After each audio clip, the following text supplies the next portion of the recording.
Oke, bismillahirrahmanirrahim. Assalamualaikum warahmatullahi wabarakatuh. Kita lanjutkan lagi ya untuk pertemuan yang selanjutnya. Ini tentang toxicity prediction by in silico method. Jadi pengujian toksisitas ini dengan menggunakan in silico. Nah, untuk pendahuluannya sendiri, ini toksisitas ini merupakan ukuran di mana adanya efek tidak diinginkan pada suatu zat kimia.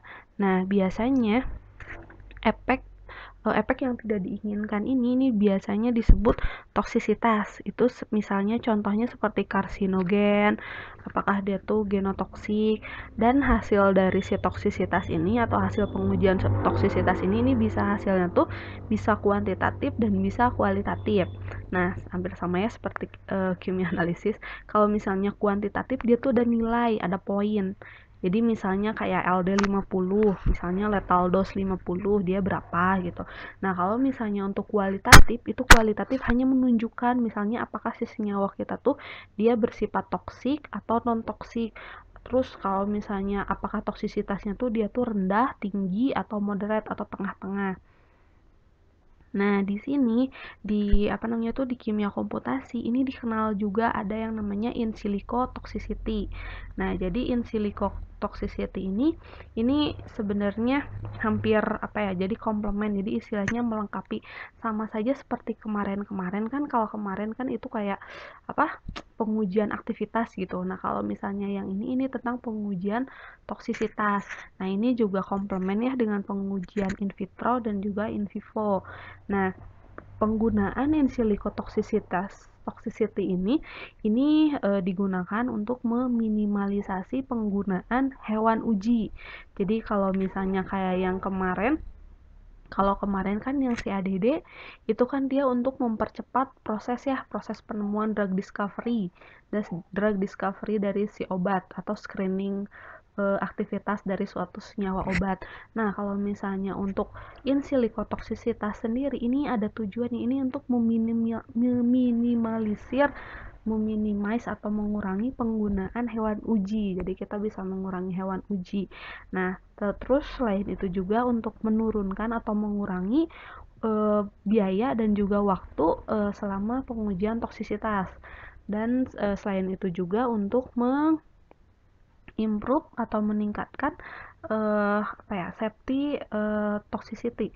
Nah, ini nih safety assessment-nya sama untuk mengimprove prediksi toksisitasnya. Jadi kalau misalnya kita udah tahu dari senyawa ini punya sifat toksisitasnya di gugus yang mana gitu, kita bisa hilangkan untuk meningkatkan efek keamanan dari si obat tersebut. Nah, si pengujian in silico toksisitas ini punya beberapa keuntungan ya. Nah, dia bisa mengestimate senyawa kimia dari efek toksikologi itu sebelum disintesis. Jadi maksudnya gini, kalau misalnya kita mau mensintesis suatu senyawa kimia, misalnya kita sudah punya lead compound, pas kita menggunakan CADD kita udah punya lead compoundnya apa, udah diuji in vitro, ternyata dia punya aktivitas yang bagus, di in vivo dia punya aktivitas yang bagus juga. Nah, kita ujikan dulu secara in silico sebelum kita mensintesis dalam jumlah yang besar. Kita ujikan dulu apakah senyawa kita tuh dia punya efek toksikologi atau tidak ke dalam si tubuh manusia atau kepada si hewan uji. Jadi sebelumnya kita cekin dulu apakah dia tuh punya efek toksisitas atau tidak. Nah, ini untuk tahapan drug discovery and development. Jadi untuk tahapan discovery-nya sendiri ini yang untuk discovery platformnya ini seperti yang kemarin dijelaskan ya, ada target identification, ada target validasi, terus ada in silico modeling, ada screening, terus ada lead optimization, modifikasi dari senyawa lead.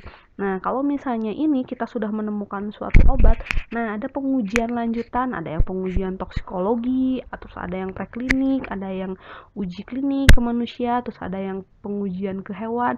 Nah, di sini ada yang namanya toksikologi. Nah, ini untuk development dari si suatu senyawa kita. Nah, toksikologi ini biasanya dilakukan ada yang toksikologi kronik, subkronik, yang seperti itu ya, yang kita pakein hewan uji terus kita tunggu sampai kita lihat apakah dia tuh selama beberapa hari, kita lihat apakah ada kerusakan di ginjal, kerusakan di hati, yang seperti itu. Nah, kalau misalnya kita pakai in silico itu dia lebih mempercepat.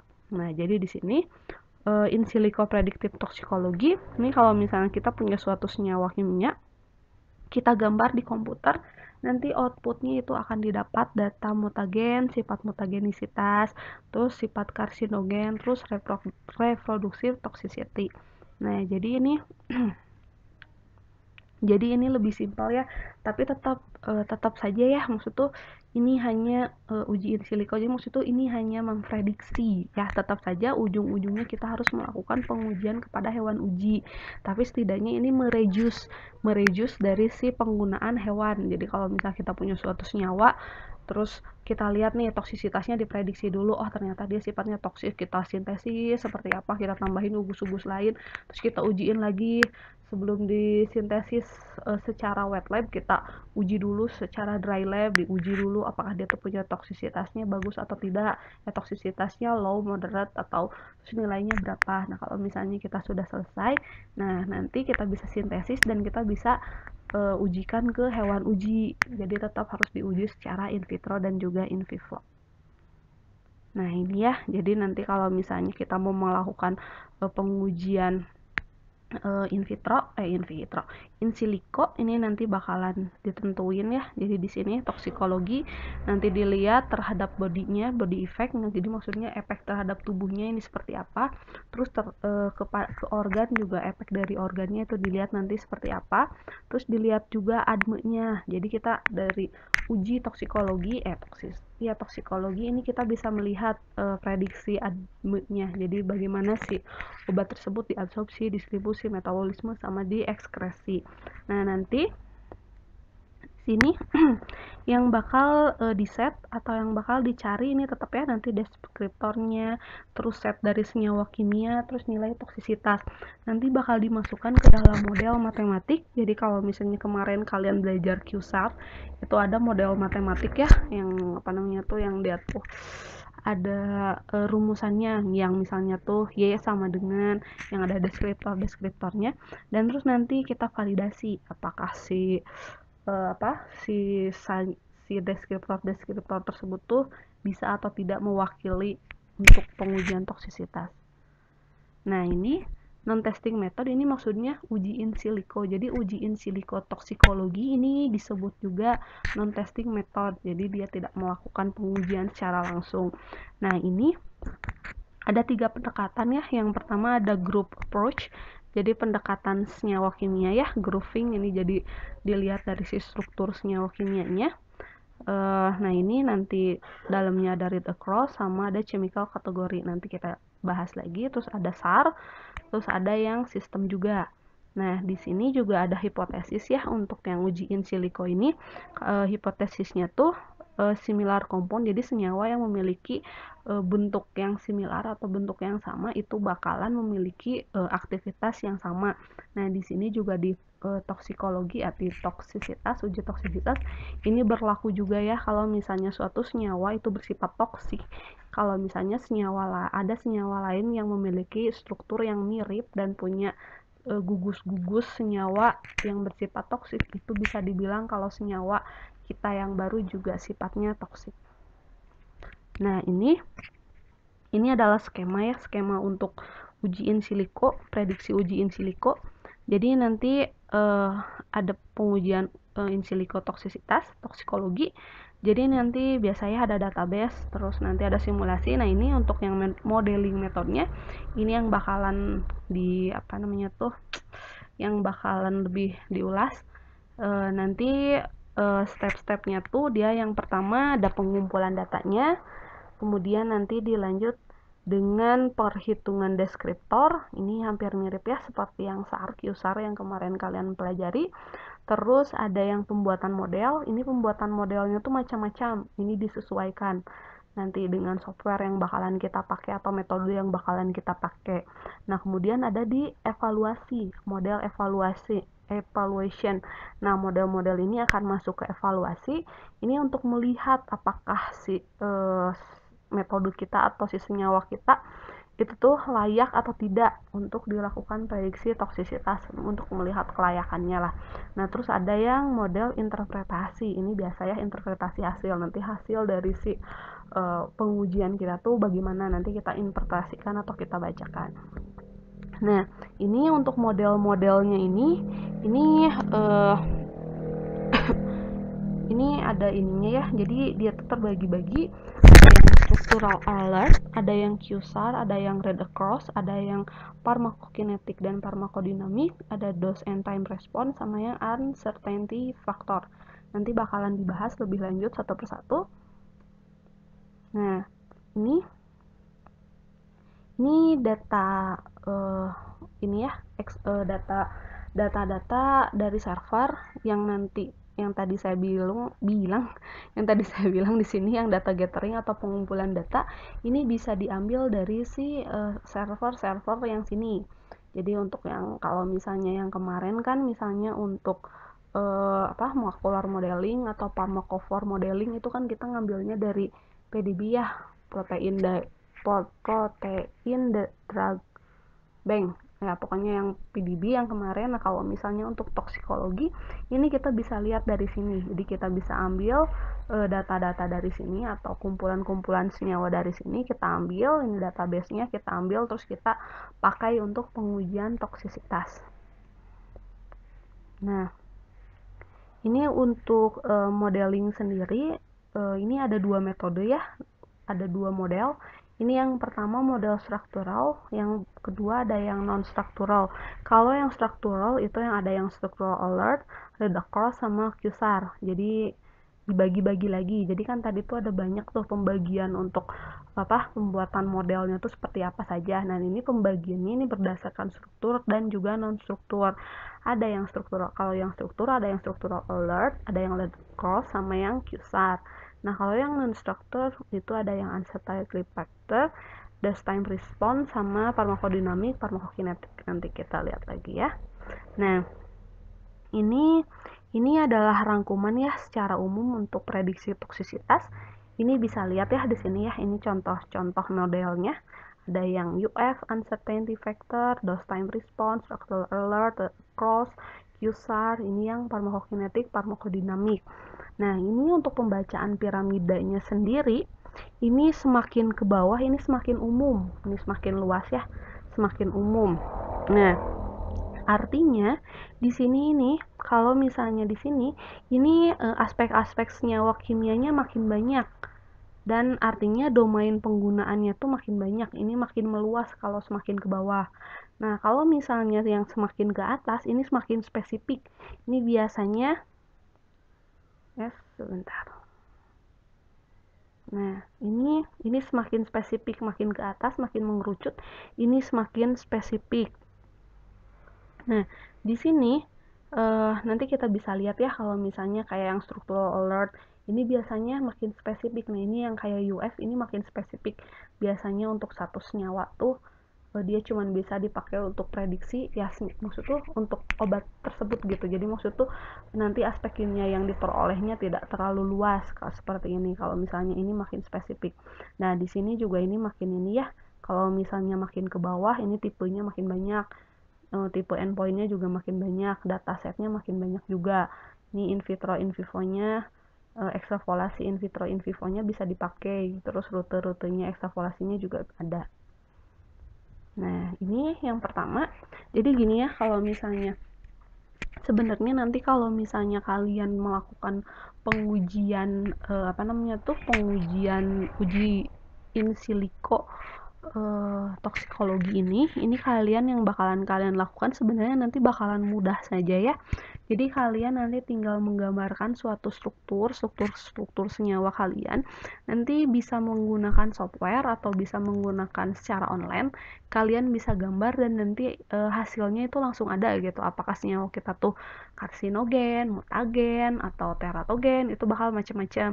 Nah, yang akan saya bahas di sini ini adalah modelnya. Jadi yang dimaksud dengan model ini adanya sistemnya. Jadi sistem aplikasi-aplikasi yang dipakai itu nanti seperti apa gitu. Ini based on apa sih kalau senyawa kita tuh disebut toksik atau enggak gitu. Jadi ini tuh jadi maksudnya ini tuh ininya parameternya, misalnya tuh apa saja sih yang jadi acuannya kenapa senyawa tersebut tuh disebut toksik gitu. Jadi ini tuh intinya gitu, mekanisme kerjanya lah kalau misalnya di obat mah. Nah, yang pertama ini ada yang structural alert ya. Nah, kalau misalnya ini ada structural alert, ini di uji in silico toksikologi ini dikenalnya SA ya, structural alert. Sementara kalau misalnya di kimia medisinal kita itu lebih dikenal dengan nama toxikophore. Jadi seperti yang sebelumnya ya kalian pernah belajarkan ada yang namanya farmakofor. Kalau misalnya farmakofor itu kan senyawa-senyawa atau gugus-gugus atau fragmen-fragmen dia yang bertanggung jawab terhadap aktivitas suatu senyawa. Nah, kalau misalnya toxikophore, ini fragmen dari si struktur senyawa kita yang dia tuh bertanggung jawab terhadap efek toksik. Ya, jadi ada yang farmakophore, ada toxikophore. Nah, di SA ini lebih dikenal ada rules-nya ya, jadi ada aturan. Jika A is B, jika A adalah B, yang kemudian dia adalah toksik.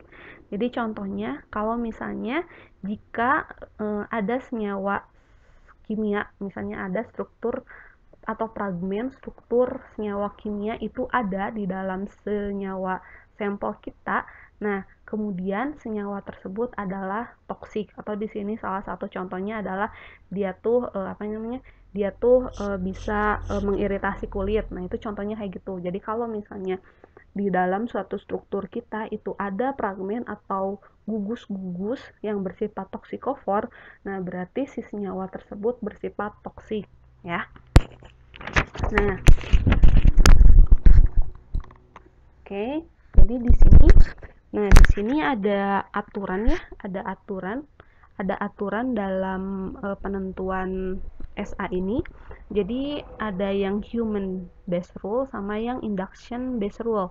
Nah, kalau misalnya yang human based rule ini berdasarkan dari pengetahuan yang ada. Jadi maksudnya ini diperoleh berdasarkan lab basah. Jadi berdasarkan penelitian para peneliti, kemudian dikaji secara literatur. Jadi kayak dipublikasi seperti itu.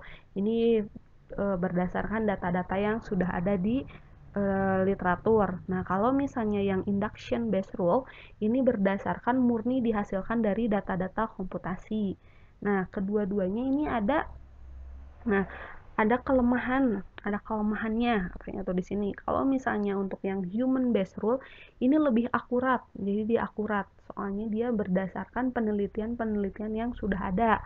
Nah, tapi dia terbatas. Jadi kalau misalnya ada penelitian istilahnya senyawa ini belum pernah diteliti, berarti memang tidak ada datanya gitu. Jadi tidak terlalu lengkap gitu ya. Jadi kalau misalnya penelitiannya sudah dilakukan, itu lebih mudah. Tapi kalau misalnya belum, ya datanya berarti tidak ada. Nah, kalau misalnya yang induction based rule, nah ini biasanya yang paling banyak dipakai. Soalnya ini sudah ada di set komputer tersebut. Jadi kalau misalnya di software tersebut tuh sudah ada gitu istilahnya. Jadi sudah di set kalau misalnya senyawa ini yang bersifat toksikofor. Jadi nah ini lebih efisien karena dia punya dataset yang lebih besar. Nah, kemudian ini SA ya, contoh-contoh SA. Ini dari penelitiannya Bailey. Ini Bailey sudah mengkategorikan. Jadi penelitian tersebut sudah mendapatkan beberapa senyawa-senyawa yang bersifat karsinogen. Nah, di sini contoh-contohnya ya, ada yang Di sini ada yang primer sama secondary aromatic amin. Ini biasanya dia sifatnya karsinogen katanya. Terus ini nih ada aryl sama heterosiklik, cincin heterosiklik. Ini biasanya yang tersubstitusi dengan turunan amino atau nitro. Ini biasanya katanya dia bersifat karsinogen. Ini contoh-contohnya ada nitroaren, ada yang aryl hidroksiamin. Terus ada juga yang senyawa-senyawa nitroso. Nah, senyawa nitroso contohnya ada N-nitroso, N-dialkylamin. Nah, ini Bailey ini menyatakan kalau suatu senyawa kita atau misalnya senyawa uji kita atau senyawa baru kita itu mempunyai mempunyai gugus-gugus ini, berarti dia bersifat karsinogen. Nah, di sini juga ada penelitian ya, bukan penelitian sih, di sini ada penelitian namanya ASBI. Dia membuat suatu senyawa hipotetikal yang dibuat berdasarkan SA-SA yang sudah diketahui ya. Jadi dia membuat suatu senyawa yang disusun dari senyawa-senyawa yang sifatnya karsinogen. Ini seperti ini karsinogen. Ini disebutnya senyawa polikarsinogen. Ini asli ya, peneliti. Dia mendapatkan atau menggambarkan kalau misalnya suatu senyawa kita memiliki senyawa-senyawa yang seperti ini di dalam gugusnya, itu dia bisa dianggap memiliki sifat karsinogen. Nah, di sini juga masih tentang SA ya. SA ini gampang, mudah untuk diinterpretasikan dan diimplementasikan. Nah, di sini juga penggunaan SA ini sudah dilakukan oleh TTC ya, General TTC, itu threshold toxicology concern. Nah, TTC, jadi maksud tuh di sini pendekatan secara TTC ini digunakan untuk mengecek sifat karsinogenitas dari suatu senyawa kita. Nah, ini USA FDA dari USA ini udah menggunakan sistem TTC ya untuk penanganan atau regulasi untuk makanan yang memiliki suatu material atau suatu senyawa kimia. Jadi PDA atau BPOM-nya dari USA itu sudah menggunakan sistem SA ini untuk mengecek apakah si makanan tersebut yang mengandung suatu senyawa kimia, apakah dia tuh bisa bersifat toksik atau tidak gitu. Nah, ini ada pengembangan lebih lanjut ya. Jadi di sini tuh ada yang namanya Cheesman. Ini Cheesman juga mengelompokkan SA. Jadi kan sebenarnya untuk struktur karsinogen itu sudah ada ya, itu ada database-nya sendiri. Itu kalau misalnya kalian mau cari, itu kalian bisa cari di karsinogen potensi database.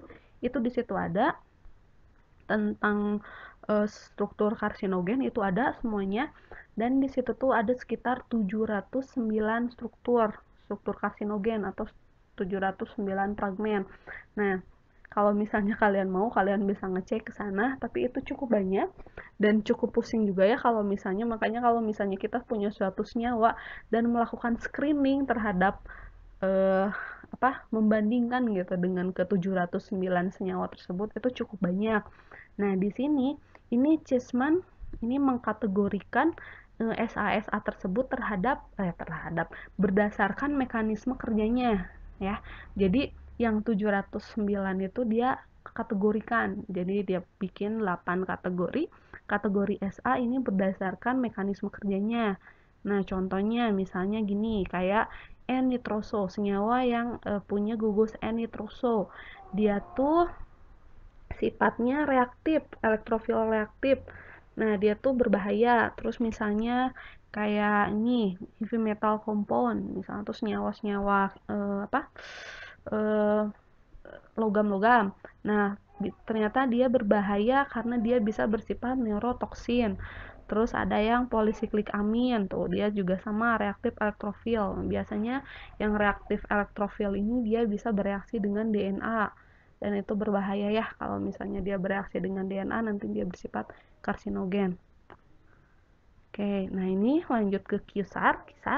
Sebenarnya untuk QSAR sendiri sudah dibahas ya sebelumnya, jadi saya tidak akan terlalu membahas tentang QSAR, paling sedikit saja ya. Jadi QSAR ini persamaan dengan menggunakan persamaan matematik ya, jadi nanti kalian punya yang namanya deskriptor. Nah, dimana nanti deskriptor itu bakal diplot berdasarkan persamaan matematik, nanti bakal didapat nilai yang secara kuantitatif. Jadi kalau ini dapat kuantitatif, nanti kalian dapat yang hasil toksiknya, terus nanti dapat deskriptor. Ini sebelumnya sudah dibahas. Nah, kita lanjutkan lagi. Ini yang ketiga ada yang namanya chemical kategori, read across, sama dan trend analysis. Ini satu ya, ini satu kategori. Jadi ini satu metode istilahnya. Nah, yang chemical kategori ini tuh chemical kategori ini dikelompokkan. Ini kita akan membuat suatu dataset. Ini dataset tersebut bakalan dikelompokkan berdasarkan sifat-sifatnya yang mirip. Misalnya efek toksiknya, terus atau sifatnya, sifat psikokimianya. Nah, ini dibilang chemical kategori. Jadi chemical kategori itu kita membuat suatu dataset. Kita buat dulu suatu dataset yang punya similar. Jadi yang mempunyai kesamaan efek toksikologi atau sifat-sifatnya, misalnya sifat psikokimia atau apa. Nah, nanti kita plotkan gitu. Nah, di sini kita lanjut. Caranya gimana? Cara penetapannya? Oh, dengan menggunakan read across. Jadi ini tuh lanjutan ya. Jadi yang pertama kita buat dulu datasetnya seperti apa. Ini dibilangnya chemical kategori. Kemudian untuk penetapannya kita menggunakan read across. Jadi untuk memprediksikan toksisitasnya yang belum kita ketahui, ini berdasarkan chemical kategori ya. Jadi kita bikin dulu ini kita buat nanti setnya seperti apa, read across, nanti kita buat data di set berdasarkan chemical kategori. Nah, dari sini ini yang terakhir, selanjutnya ada yang trend analysis. Nah, trend analysis ini untuk sama ini caranya juga ya, apakah sifat toksiknya tuh bakalan naik atau turun. Jadi ini kita bakalan ngelihat trennya, apakah senyawa kita tuh kira-kira bakalan memiliki sifat toksisitasnya tuh kalau misalnya kita plotkan bakalan naik atau turun ataukah konstan. Nah, contohnya seperti ini ya. Jadi kalau misalnya ini contohnya, jadi kita nanti memplotkan suatu data ini berdasarkan panjang dari si senyawa karbon untuk sumbu X-nya, dan untuk sumbu Y-nya ini adalah nilai toksisitas. Jadi nanti kita plotkan, ini yang warna-warnanya orange, ini adalah chemical kategori. Yang tadi yang dataset itu kita plotkan di sini. Kita set ini read across, kita plotkan di sini. Nanti kita dapat trend analisis. Jadi kalau misalnya ini senyawa contoh kita ini misalnya senyawa 1, ini senyawa kita yang kedua misalnya tuh. Terus kita masukkan ke dalam si apa namanya tuh ini tuh ke dalam kurva. Nah, ke dalam kurvanya kita masukkan ke sini. Apakah dia tuh nanti, nah ini seperti ini. Apakah dia tuh nanti masuknya tuh di sini di dalam yang interpolasi senyawa kita berada di dalam tren, atau bisa saja senyawa kita keluar tren atau ekstrapolasi. Ini senyawa kita keluar tren, tapi kita bisa prediksikan berdasarkan tren di sini. Jadi kan di sini prediksinya semakin panjang karbon, rantai karbon itu dia tuh toksisitasnya semakin meningkat. Nah, trennya ini yang pertama senyawa kita punya 5, oh kita bisa tahu nih di sini kita bisa lihat nilai toksisitasnya berapa di sini misalnya tuh. Terus kalau misalnya kita punya senyawa yang kedua, oh dia 12 gitu di sini. Dia tidak masuk ke tren soalnya misalnya tuh dataset yang ada di database cuman ada sampai 10. Tapi kita bisa memprediksi gitu. Memprediksinya oh trennya kalau misalnya rantai karbonnya makin panjang, itu harusnya nilai toksisitasnya itu makin tinggi. Nah, kita bisa prediksikan kira-kira dia ada di mana. Nah, di sini nanti kita bisa lihat hasil toksisitasnya berapa. Itu untuk yang chemical kategori. Nah, ini juga ini ada ya, ada ininya apa namanya tuh. Nah, ini grouping chemical juga ada guideline-nya kalian bisa lihat di OECD. Ini ini di sini bisa lihat juga untuk di sini bisa lihat nih berdasarkan gugus fungsi yang umum misalnya kayak aldehid, kayak evoksida, ester. Nah, ini banyak ya. Terus konstituen yang umum ini kalian bisa lihat di OECD. Nah, kemudian yang keempat ini ada yang dose response dan time response model. Nah, di sini ada yang namanya hukum toksisitas ya, atau Haber Law. Jadi di hukum toksisitas ini merupakan hasil perkalian dari konsentrasi dengan waktu ya. Jadi di sini ada ada grafik. Jadi grafik ini yang mewakili obat-obatan. Jadi nanti dia tuh tiap obat itu atau tiap senyawa itu punya respon yang berbeda-beda. Ini ada yang bisa linier, ada yang superlinier, non-linier. Nah, ini biasanya untuk masing-masing sih senyawa. Jadi nanti dicek dulu database-nya tuh seperti apa. Nanti kita dapat contohnya ke yang mana gitu. Nanti kita bisa dapat di sini Hubbard Law. Jadi di sini tuh toksisitas merupakan perkalian dari konsentrasi dengan waktu. Jadi itu didapatkan toksisitas. Jadi nanti berdasarkan yang mana nih si kurvanya. Nah, ini juga selain itu juga ada turunan hukum Haber ya, ada yang Oswald, ada yang Drackery, ada yang Miller. Kalau ini sih berdasarkan kita lihat kan, kalau yang Oswald ini berdasarkan konsentrasi, jadi konsentrasinya ada yang berubah-ubah, terus ada yang ini waktunya yang tidak tertentu, terus ini yang dipengaruhi oleh waktu dan juga konsentrasi. Jadi ini turunannya gitu. Nah, di sini selain ini juga, kan kalau yang tadi berdasarkan respon, ini ada perkembangan lebih lanjut lagi. Nah, karena kan efek toksik itu tidak hanya berkaitan dengan respon ya, tapi dia berkaitan dengan kematian atau mortalitas juga. Nah, ini disebutnya, yang ini makanya yang di sini ada yang konsentrasi waktu, di sininya adalah mortality frequency. Jadi ini berkaitan dengan mortalitas. Jadi ini tuh namanya Bliss method. Jadi untuk memprediksi efek-efek yang berkaitan dengan kematian. Nah, tapi dari keduanya yang dose respon, time respon yang ini, yang konsentrasi ini sama yang sebelumnya, ini ada kelemahannya. Nah, kelemahannya di sini tuh dia terlalu spesifik. Jadi setiap senyawa kan punya trennya yang berbeda-beda. Nah, jadi kita nggak bisa pakai ini untuk senyawa yang lain gitu. Jadi kita pakai model kayak gini itu untuk senyawa yang memang dia model si mortality frekuensinya seperti ini gitu. Kita kan bisa dapat berdasarkan kajian literatur dulu gitu. Oh, dia tuh berdasarkan yang mana nih? Kita bisa cek efek toksiknya seperti apa. Kita bisa cek berapa sih si respon toksiknya. Di sini kita bisa lihat dosisnya dia berapa. Kalau dosis efektif responnya apa? Di sini berapa? Itu tiap senyawa tuh dia berbeda-beda. Nah, karena itulah yang dose respon dan time respon ini dia udah spesifik untuk satu senyawa saja. Nah, oke. Nah, ini untuk yang kelima, ini ada farmakokinetik, model farmakokinetik, dan model farmakodinamik. Modelnya, nah ini di sini ya udah ada aturannya ya. Kalau di sini ini udah ada rumusannya juga farmakokinetik. Nah, di sini contohnya yang simple direct effect, yang di sini ada hubungan antara konsentrasi dengan effect. Nah, di sini nanti kita bisa melihat kalau misalnya yang untuk model farmakokinetik farmakodinamik ini hampir mirip dengan yang model sebelumnya ya, yang basis respon itu dia berdasarkan atau dia spesifik untuk masing-masing senyawa. Ini nanti kalau misalnya dari sini tinggal cari aja di literatur, nanti bisa dimasukkan ke sini, ke rumus-rumus ini konsentrasinya, terus konsentrasi plasma. Ini biasa kalau kalian belajar farmakokinetik, ini ada efeknya, responnya, baseline effect. Ini bisa kalian cari dari nilai-nilai tersebut, nanti dimasukkan ke sini. Nanti bisa dicari, kira-kira kalau dia. Nah, nanti kita lihat, kalau konsentrasinya makin tinggi, itu bagaimana nanti sifatnya.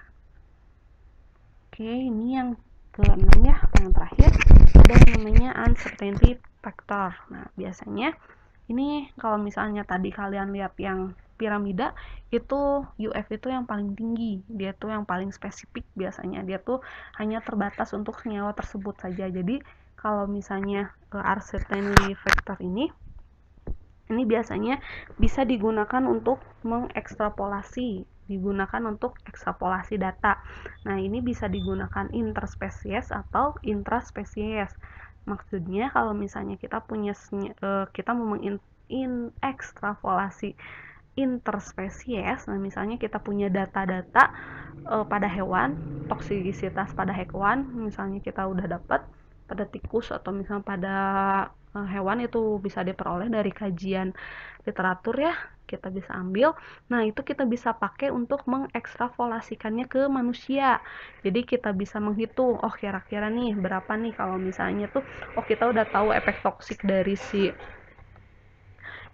senyawa tersebut kepada si tikus tuh berapa, kita bisa hitung, oh berkira-kira kalau ke manusia itu berapa. Nah, itu kalau pakai UF. Nah, selain interspesies, itu bisa digunakan intraspesies atau spesiesnya yang sama ya.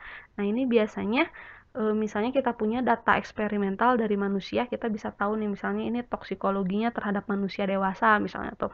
Nah, kita mau mengembangkan pola ini atau prediksi ini, kita mau coba kita cek, oh kalau misalnya ke ibu hamil atau misalnya tuh ke lansia, kira-kira seperti apa dia tuh toksisitasnya seperti apa, apakah bakal meningkat nilainya atau menurun nilainya. Kita bisa pakai yang namanya UF ini ya, jadi kita bisa mengekstrapolasikan data.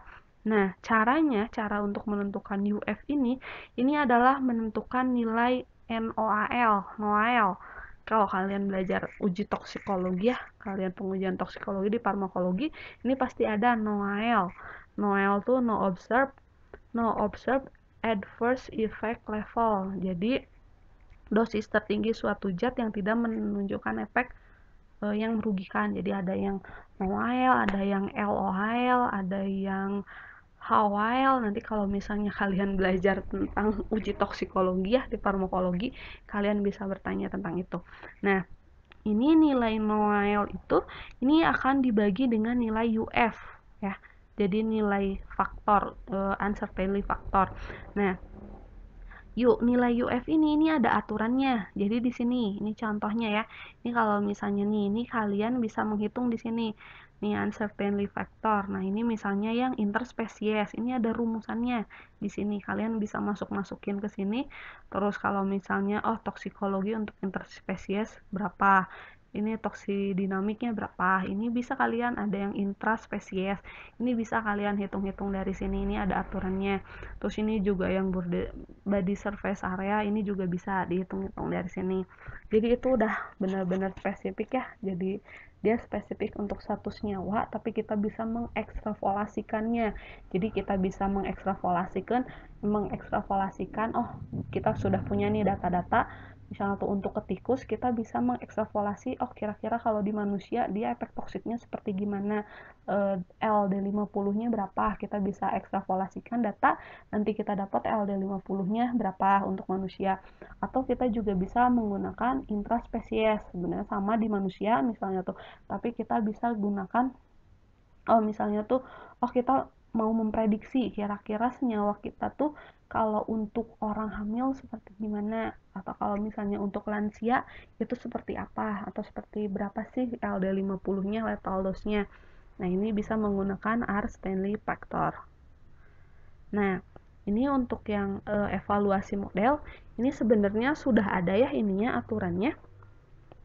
aturannya sendiri di OECD. Ini jadi di sini ada aturannya ya. Ini untuk memfasilitasi QSAR model ini harus ada beberapa informasi. Ini diantaranya yang pertama penentuan tujuan, yang kedua ini ya penetapan algoritma. Jadi nanti algoritmanya seperti apa itu ditentukan. Terus ada yang penggunaannya, domain penggunaannya itu seperti apa. Terus yang keempat itu mengukur goodness of fit, robust sama prediksi. Nah, yang kelima itu interpretasinya itu seperti gimana. Ini jika memungkinkan ya. Jadi kan tergantung juga kalau misalnya kita menggunakan sistem QSAR, metode QSAR yang ada Y sama dengan apa, yang ada deskriptor-deskriptornya, itu kan kita harus menghitung dulu, menginterpretasikan datanya, kita masukin deskriptornya itu apa saja, kita masukin. Nah, itu seperti itu. Kalau misalnya seperti structural alert itu kan cuman bilang oh ini toksik ini tidak toksik, itu tidak terlalu tidak harus diinterpretasikan. Nah, ini keuntungannya ya. Keuntungan dari si in silico ini di sini tuh lebih cepat ya, higher throughput. Terus dia juga lebih murah, waktunya juga lebih cepat. Terus optimisasinya dia cenderung konstan. Terus reproducibility-nya dia tinggi kalau misalnya kita menggunakan model yang sama. Terus dia juga uh, uh, penggunaan senyawa yang sintetisnya sedikit ya, maksudnya kalau misalnya kita mau mensintesis ya kita maksudnya nggak perlu dengan yang namanya coba-coba dulu. Terus juga dia punya potensi untuk mengurangi penggunaan hewan uji. Nah, tapi di sini juga ada kelemahannya ya. Dia tuh, nah ini quality, nah ini jumlah dari si datasetnya ya, kita harus pastikan kalau dia udah banyak. Terus terus transparansi dari si modal, dari si programnya, model yang mana sih yang dia pakai gitu. Jadi tadi kan dari 6 model itu tuh kita nggak terlalu tahu oh nanti hasil akhirnya dia karsinogen, mutagen, seperti itu. Terus deskriptornya kadang-kadang juga bikin pusing. Terus dia juga domainnya tidak jelas. Terus eh, adme-nya, nah biasanya yang metabolisme itu tidak ada.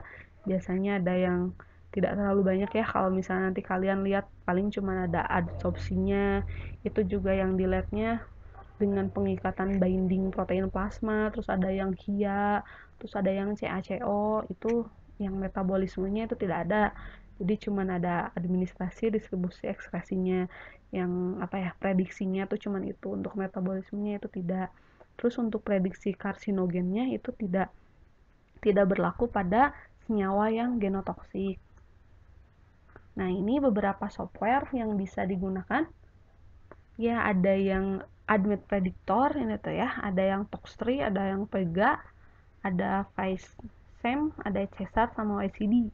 Tapi biasanya yang paling sering digunakan itu biasanya yang Admit Predictor sama Toxtree. Itu kalian bisa coba. Itu banyak ya, kalau misalnya kalian mau belajar penggunaannya, sebenarnya itu mudah saja. Nanti kalian bisa download Toxtree, kalian coba, kalian download Toxtree, terus nanti kalian install Toxtree, biasanya ada aplikasinya. Nah, kalian gambarkan struktur senyawa senyawa ujinya seperti apa, nanti bakalan dapat hasilnya. Nah, tapi kayak saya juga belum pernah sih, maksud tuh kurang tahu juga model yang dipakainya tuh apa, apakah dia tuh SA. Tapi kalau nggak salah Toxtree itu dia SA, kita bisa tahu senyawa mana sih, struktur mana sih dia tuh yang punya sifat karsinogen. Nanti kalian bisa klik-klik di situ, kalian bisa tahu oh senyawa ini dia punya gugus SA atau toxicovore, oh berarti dia karsinogen. Terus kalian juga bisa pakai yang Admit Predictor, itu biasanya pakai itu ya, dia tuh pakai web.